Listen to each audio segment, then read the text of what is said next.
My name is Sam. My teammates are Joel and Ephraim, and our project is Breakout.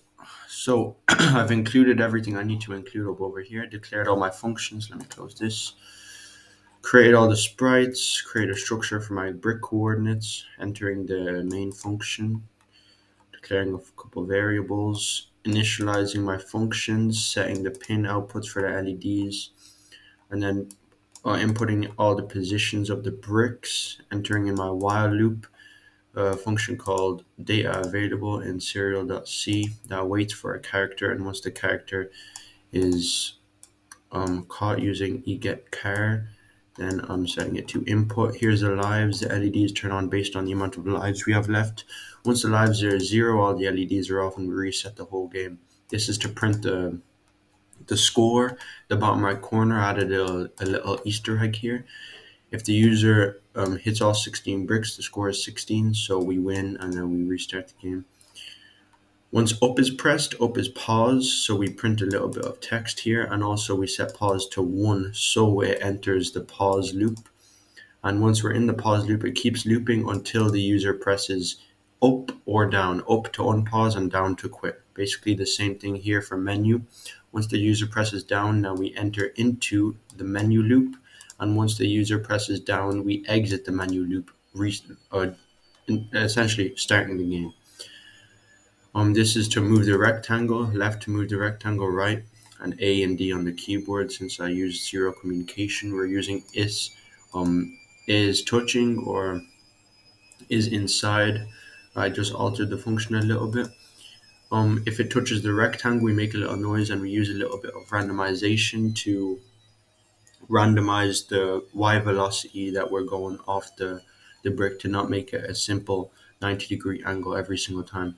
And we're using the same here for if it touches a brick, all the LEDs flash and we play a little note, increment the score, invert the y direction, and erase the brick.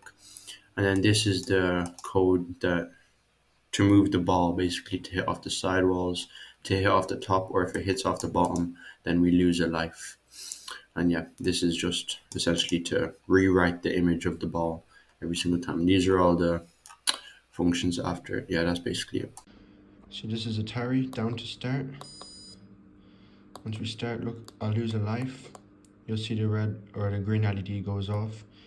If I hit a brick, all the LEDs light up.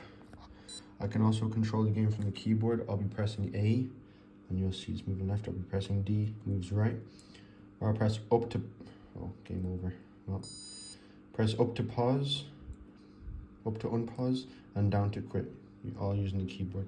I'll just show it here. When it comes to the Sprite, we have the tiny ball, which is really tiny. Then we also have the red brick, the green brick. Then we have the main block. This is where the ball would hit off to move around. Then we have the orange brick and the yellow brick. I'm just turning on the lights.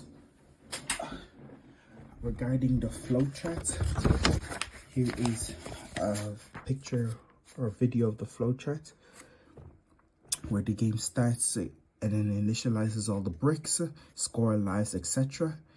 Displays the game and the start screen. Anytime the user presses the arrow key, the game begins. If not, then the game ends. Then you move the main rectangle, which is the white one I just showed you there, left and right to try and hit the ball. If the ball touches the main rectangle, it says, then if the ball hits if the ball hits a brick, the brick gets deleted and the score has been added. The ball is also randomized, like the direction is randomized. Every single time the ball hits the main brick. And then we just go here. The LEDs, here's the LED system with the lives, and then the response system, unless you have 0 lives, which is here. If the lives are equal to 0, print game over and the program will end.